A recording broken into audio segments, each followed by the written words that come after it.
we have a strange history in the psychology of moral development. We began with the Freudian emphasis on children's experiences with their parents very early in life as being very formative in their conscience development.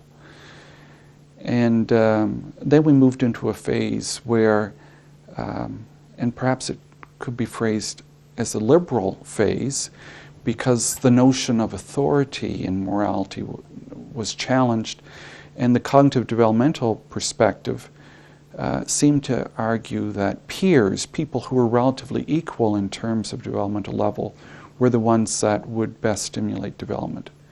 And so there was a period of time where parents were not seen as important for moral growth by dominant models. And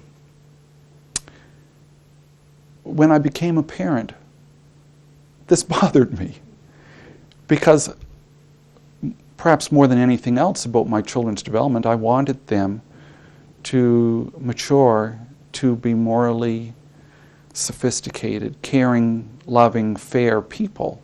And I had an investment in that, and I was working to that end. And their friends were not particularly invested in that issue. And so I began to explore the role that parents play. And I think we've been able to discover some important things that parents can do to promote their children's development.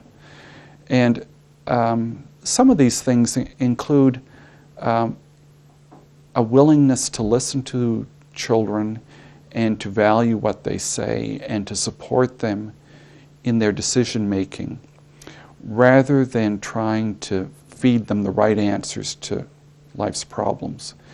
And it's a process that, we know as Socratic questioning, where you draw the right answer out of the child by asking good questions. And the answer to the problem comes from the child. They came up with it, and you've simply led them to the trough, in some sense, to drink. But it would never work if you shoved their face in it. So that requires parents to be smart, to think about what their child is saying and to ask good questions about the issues they're dealing with, and to be supportive as they go along. Peers play a different role because they're not authority figures. And so they have the liberty to more directly challenge each other and to tell them that what they've said is stupid. Okay? When a parent says, "You've said something stupid," okay, it shuts down the conversation. But when an equal, a peer, does that, in the context of a discussion about some issue, it's a sign that they're engaged, that they care. So very similar things have different meanings in different contexts. An authority context with a parent or a teacher carries different meanings than a peer context. A single parent has a particularly unique role to play because there's no other parent to play off on. And so there's no second line of defense in dealing with issues. And typically single parent families are more egalitarian in the way they function. And there are a lot more stressors on single parent families. So negotiating some of these moral issues within the family become more difficult.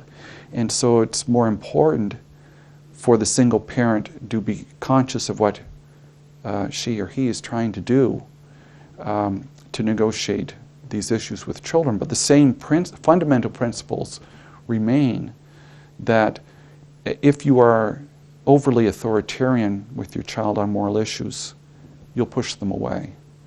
And there are some aspects of moral wisdom that you can pass on, but these are things that a child has to receive and can't be pushed on them.